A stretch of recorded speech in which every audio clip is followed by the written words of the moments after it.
Tu veux réserver ton prochain catamaran et deux offres tombent.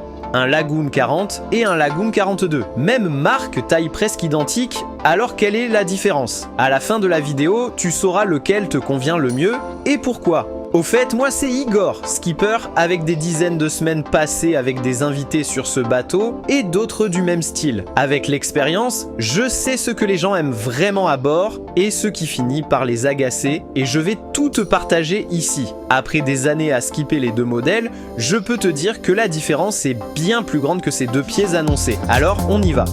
On commence directement par la zone où tu passeras le plus de temps. Le cockpit est similaire sur les deux bateaux, un espace assis, une table et des sièges en face pour se détendre. Sur le Lagoon 42, tout paraît un peu plus spacieux et confortable, mais le concept reste le même. Et voici une règle valable pour les deux, et voici une règle qui s'applique aux deux modèles. Avant ton charter, vérifie que les chaises supplémentaires pour la table du cockpit sont bien incluses. Crois-moi, c'est un petit détail, mais s'il manque, il peut vraiment te gâcher toute la semaine. Passons maintenant au salon. Le concept est assez similaire, mais la vraie différence se trouve dans la cuisine. Sur le L42, elle est séparée dans une configuration en U. Les deux ont généralement deux frigos comme ceci, et le 42 en a souvent un supplémentaire à l'extérieur.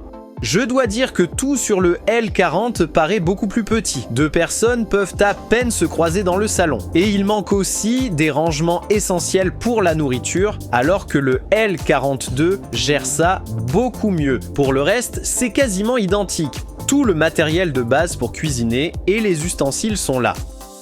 Très bien, allons maintenant vers les cabines. Techniquement, les deux bateaux sont conçus pour accueillir jusqu'à 8 personnes dans leur cabine, mais à mon avis, le Lagoon 40 est réellement confortable pour 6, pas plus. Dans les cabines arrière, les deux modèles ont un lit double correct, mais le 42 offre un accès latéral, ce qui ajoute du confort. Pour le rangement, le 42 est aussi plus pratique, alors que sur le 40, tu dois soulever le matelas pour accéder à l'espace pour les vêtements. Côté salle de bain arrière, la différence est nette. Le 42 a une douche séparée, tandis que le 40 regroupe tout dans un seul espace, ce qui rend le séchage presque impossible tellement c'est étroit. Cette douche séparée donne vraiment au 42 un confort supplémentaire, avec même une petite touche de luxe. Passons maintenant aux salles de bain des cabines avant.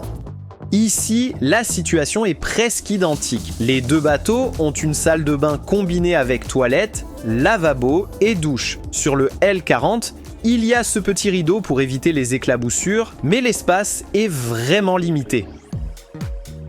Pour les cabines avant, comme je l'ai déjà mentionné, le L40 est assez serré, deux personnes ont du mal à dormir confortablement, et cette cabine finit souvent par servir de rangement pour les bagages. Le L42 offre un peu plus d'espace dans cette zone. A noter aussi que les deux modèles existent en version propriétaire où tout un flotteur est dédié à une grande cabine avec une salle de bain spacieuse à l'avant. Je recommande vraiment cette version si vous êtes 6 ou moins à bord.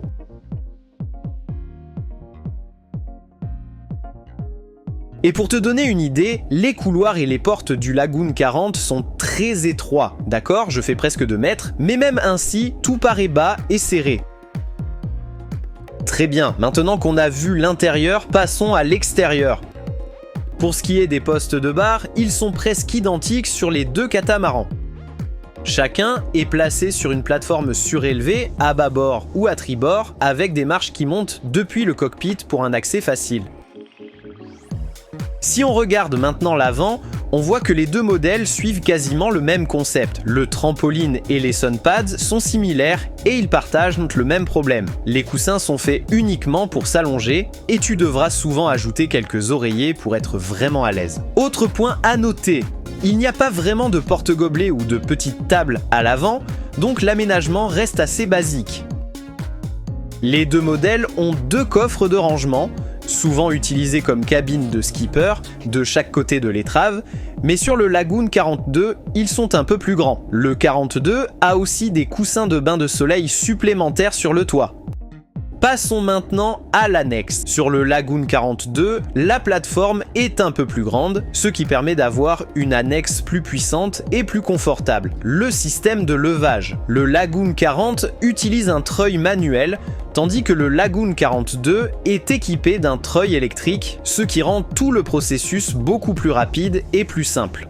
L'annexe du 42 reste haute et bien sécurisée au-dessus de l'eau, alors que sur le 40, elle est beaucoup plus proche de la surface. Dès que la mer se forme un peu, elle se fait éclabousser et il faut ajouter des boues pour la maintenir en place. Voilà mon avis honnête, le Lagoon 40 et le 42 sont deux très bons bateaux, mais ils ne s'adressent pas exactement au même type de voyageurs. Le 42 t'offre clairement plus d'espace, de confort et de rangement, et pour un groupe de 6 à 8 personnes, ça change vraiment la semaine. Cet upgrade coûte en général entre 1500 et 2000 euros. La vraie question c'est, est-ce que ce confort supplémentaire compte pour toi ?